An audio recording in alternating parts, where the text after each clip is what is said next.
የተከበራችሁ አድማጮቼ ተመልካቾቼ እንዴት ሰነበታችሁ? እግዚአብሔር ይመስገን እኔ ደህና ነኝ። ልትገበው ታይገላው እባላለሁ። የህብረተሰብ ጤና ስፔሻሊስትና ቺፍ ኤክስፐርት ላቦራቶሪ ቴክኒክ። የዛሬው የትምህርታችን ርዕስ ዋናው የሽንት ቧንቧ ኢንፌክሽን ምንጩ ታውቋል።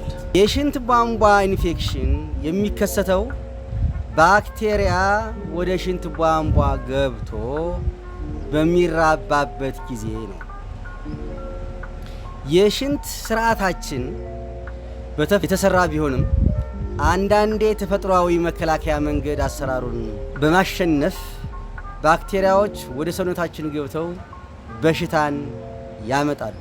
የሽንት ቧንቧ ኢንፌክሽን መንስኤው አንደኛው ባክቴሪያ ነው፣ ሁለተኛው ፈንገስ ነው፣ ሶስተኛው ቫይረስ ነው፣ አራተኛው ፓራሳይት ወይም ትላትሎች ናቸው።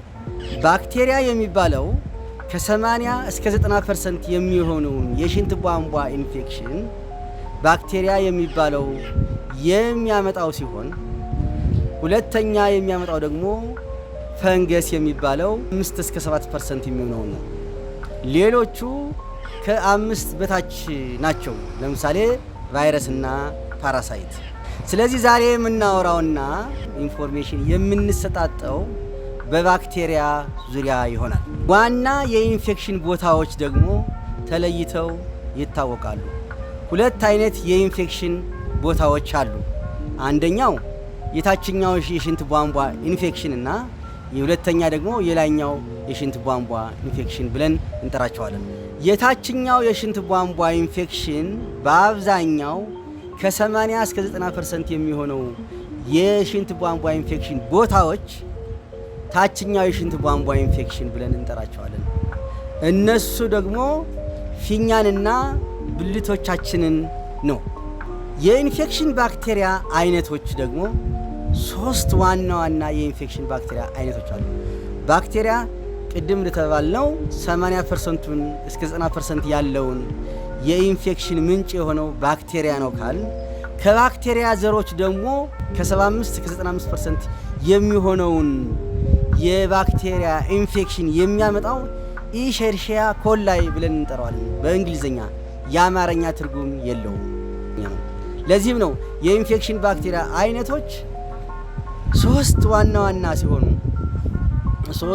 ዋና ሲሆኑ የመጀመሪያው ኢሸርሺያ ኮላይ ብለን እንጠራዋለን። እሱም ከ75 እስከ 95% የሚይዘውን ይሆናል።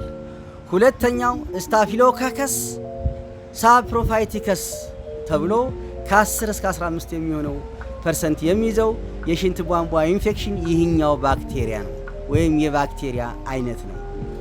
ሶስተኛው የባክቴሪያ አይነት ክሊፕሴላ ኒሞኒያ ከ13.6 እስከ 19.4 ድረስ የሚሸፍን የባክቴሪያ አይነት ነው። በሶስተኛ ደረጃ የሚገኝ ነው ለሽንት። ስለዚህ የሸርሺያ ኮላይ አንደኛ፣ ስታፊሎኮከስ ሳፕሮፋይቲከስ ሁለተኛ፣ ክሊፕሴላ ኒሞኒያ ደግሞ ሶስተኛውን ድርሻ ይይዛል። የመጀመሪያው የሸርሺያ ኮላይ ነው። ዋና ኢንፌክሽኖቹ የሸርሺያ ኮላይ፣ ስታፊሎኮከስ ሳፕሮፋይቲከስ፣ ክሊፕሴላ ኒሞኒያ ናቸው። ስለዚህ የሸርሺያ ኮላይ እንደዚህ ጭራና እንደዚህ ጅራት ያለው መሆኑን ላሳያችሁ እፈልጋለሁ። ይህ ኢሸርሺያ ኮላይ ይባላል። ዋና የሽንት ቧንቧ ኢንፌክሽን ከ75 እስከ 95% ድረስ የሚሆነው የሽንት ቧንቧ ኢንፌክሽን ዋናው ምንጩን ይሄ ባክቴሪያ ነው። ብቻውን ስናየው ብዙውን ፐርሰንት የሚሸፍነው ኢሸርሺያ ኮላይ ብለን የምንጠራው ሲሆን የሚኖረው በእንስሳትም ሆነ በሰው የአንጀት ክፍል ውስጥ ነው የሚኖረው። ብዙዎቹ ጠቃሚ ናቸው። በቦታቸው ውስጥ እስካሉ ድረስ ኢሸርሺያ ኮላዮች ጠቃሚዎች ናቸው። ዋናው ችግር የሚፈጠረው ከቦታቸው ለቀው ከሰገራችን ጋራ ከአንጀት በሰገራችን አማካኝነት ወደ ውጭ ሲወጡ ነው። ቦታቸውን ሲለቁ ነው ችግር ሆነው የሚመጡት። ስለዚህ ኢሸርሺያ ኮላይ በሰላም ተስማምቶ አንጀት ውስጥና እንስሳት አንጀት ውስጥ ይኖራል። ኢሸርሺያ ኮላይ አብሮ ከሰገራ ጋራ ይወጣል።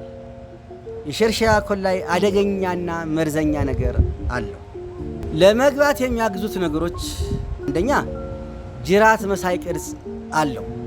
ይሄ የኢሼሺያ ኮላ የሚባለው ከአንጀታችን ውስጥ ከሰገራ ጋራ ወደ ውጭ ሲወጣ ጅራት መሳይ ቅርጽ አለው፣ ጸጉር መሳይ ቅርጽ አለው። ጅራት መሳይ ቅርጹ ለመንቀሳቀስ ያግዘዋል። ጸጉር መሳይ ቅርጹ ለመጣበቅና ለመቆየት ከችግር ለመዳን ተጣብቆ ለመቆየት ያግዘዋል። ከሰገራ ጋራ የወጣው ወደ ብልታችን ቀስ እያለ እየተጣበቀና እየተንቀሳቀሰ ጉዞውን ወደ ብልቶቻችን ወደ ወንድ ብልትና ወደ ሴት ብልት ያቀናል፣ ይጓዛል።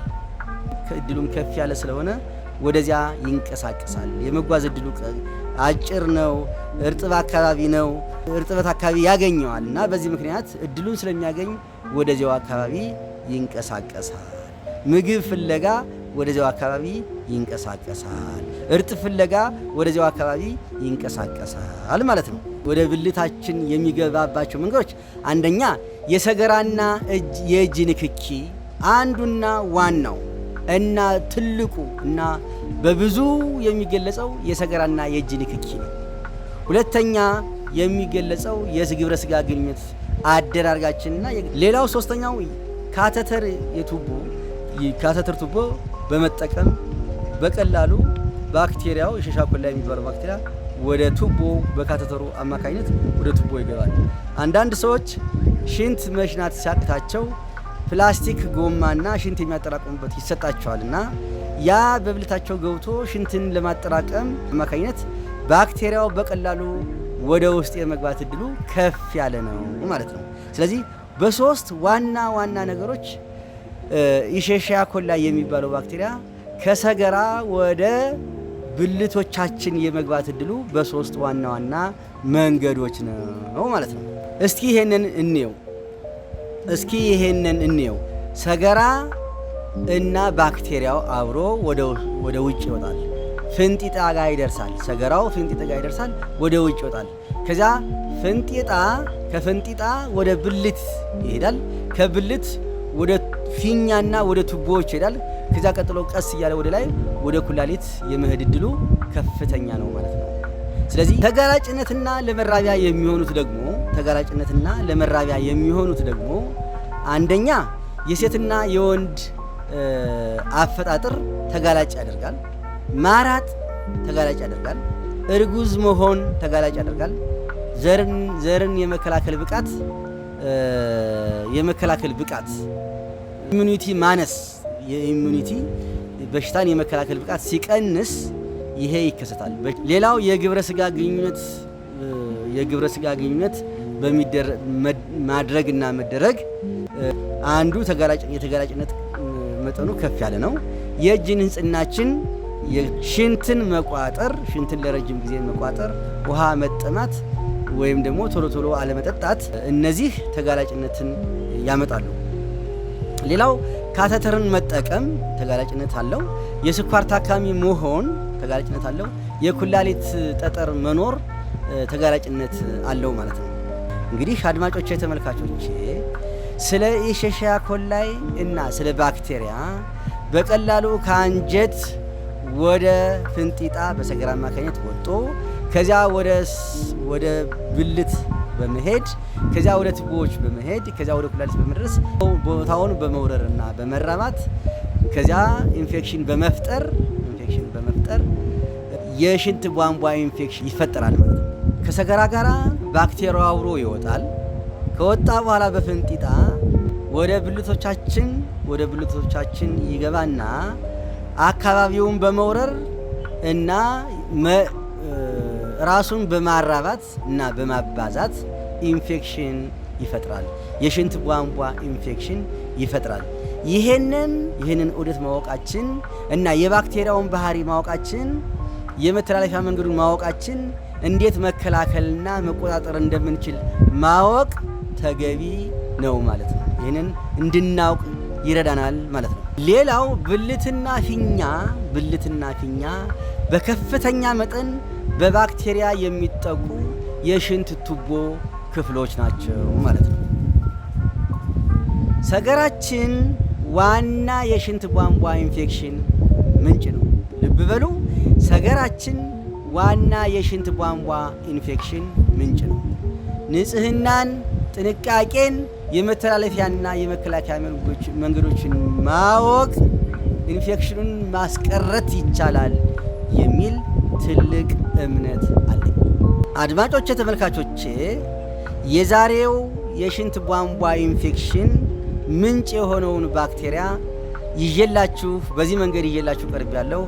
አድማጮቼ፣ ተመልካቾቼ በአገልግሎቴ ከረካችሁ፣ አገልግሎቴን ከወደዳችሁት ይሄንን ቪዲዮ ሼር አድርጉት፣ ሰብስክራይብ አድርጉት፣ ላይክ አድርጉት።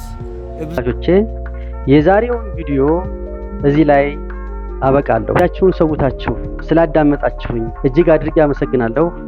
በሚቀጥለው ቪዲዮ እስከምንገናኝ ድረስ ጤና ይስጥልኝ። ሰላም።